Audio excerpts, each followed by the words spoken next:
The instant noodle industry is worth $51 billion as of 2023, beloved by all college students and cheapskates alike. But little does everyone know, the instant noodle actually had a less than extravagant history. In this video, we'll be talking about how an ex-convict founded a billion-dollar ramen empire, focusing on all the ways that he slowly grew his ramen empire. Stick around until the very end to see just how far the noodle industry can go. The founder. Although Momofuku Ando enjoyed quite the victory lap when instant noodles took off, his past has been anything but bright. Tragedy would strike early on in his life when he lost his parents at just 4 years old, leaving him under the care of his grandparents. Once the war was over and Momofuku was at a ripe enough age, he began working at his grandparents' garment factory. It's here where Momofuku would connect with the Japanese community. As a country recovering from multiple wars, he often saw tragedy all around him, people suffering from poverty and food shortages. He wanted to contribute to society, support his community through such tragic losses,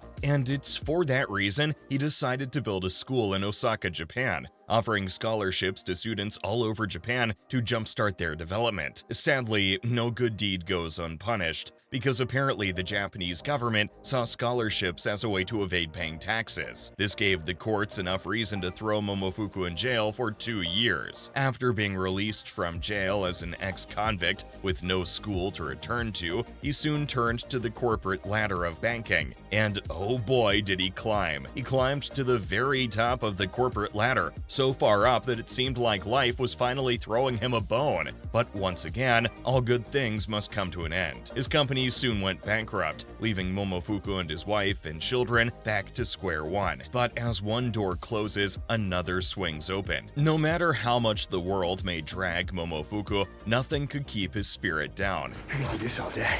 In the deepest pits of unemployment at the late age of 40, he began reminiscing about the early days of his life when he'd worked at the garment factory. He reminisced about the feeling of wanting to help the greater population of Japan get back up on its feet after the Second World War, and he recalled just how much joy he saw on the faces of people lined up for warm noodle soup. And this was when inspiration would strike. I think I just got an idea.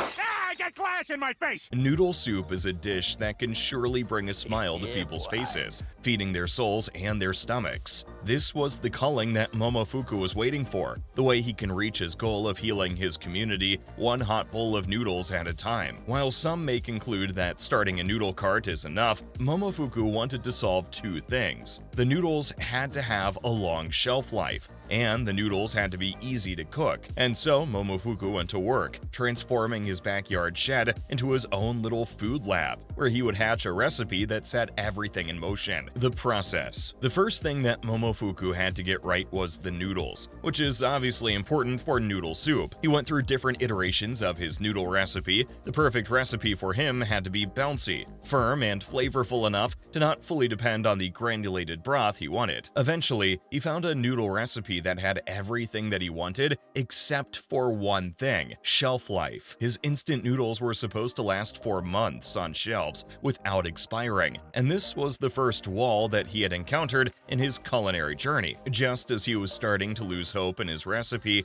he came across an unlikely inspiration: his loving wife. One day upon coming home, Momofuku would find his wife deep frying tempura batter, and he remarked about how long the batter would stay crisp, but also be capable of soaking and softening up when dipped in sauce. This gave Momofuku the idea of deep frying his noodles to release all the moisture from the noodles, turning the noodles into a crispy, dry puck. This is important because moisture is one of the leading factors when it comes to early food spoilage, and removing moisture altogether has been proven to increase your shelf life tenfold. These dry noodle pucks are then submerged in boiling water, and the noodles rehydrated right before his eyes, reverting back to the original noodle recipe that he had dreamt up. and thus instant noodles were born. To produce and market his instant ramen noodles, Momofuku founded Nissin Food Products Company Limited in 1958. The first steps. Momofuku immediately began work on packaging his item, deciding that it would be best if he used chicken stock granules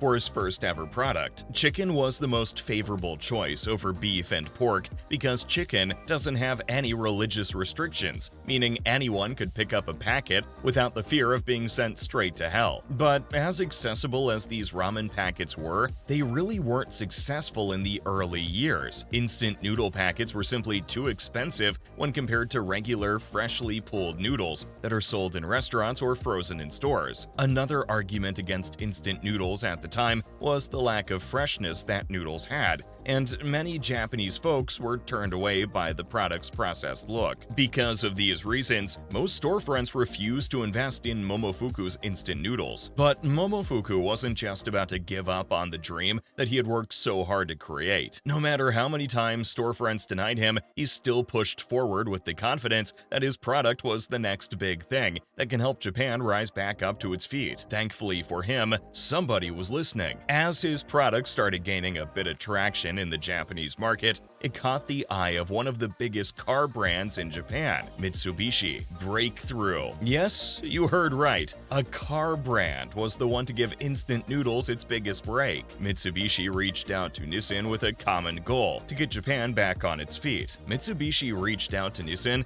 and sponsored the company's expansion and marketing. This partnership gave Nissin the boost it needed to reach further out, and soon enough, Nissin's factories became overwhelmed by the amount of demand for their noodles. Thankfully, Nissin's instant noodles were easy to package and deliver due to their long shelf life. Heck, even the storefronts that once denied Momofuku's instant noodles were now climbing over each other just to stock their shelves full of instant ramen. And Mitsubishi's efforts to reinvigorate the economy were paying off in spades. With Japan being well-fed, more workers started heading out to contribute to society. This increased workload on the Japanese people only made Nissin's instant noodles even more popular as an easy-to-prepare meal that put a smile on everyone's face. It seemed like Momofuku had all the answers to Japan's market. Going global. Momofuku's first stop in his product showcase was in Europe, where he met with multiple storefronts to market his instant noodles. Although the storefront managers were quite skeptical, Momofuku would observe something quite peculiar. Instead of eating ramen the traditional way, the Europeans broke the noodle blocks into pieces, placed them into cups, and poured hot water into them. This gave Momofuku the realization that not every culture enjoys food the same way. Some of them want their food to be even more practical and portable. And the final step to his world noodle domination would be his crowning jewel, the cup noodle, a product that's so convenient you only need hot water and a fork to enjoy a full meal of. Cup noodles were introduced globally on September 18, 1971.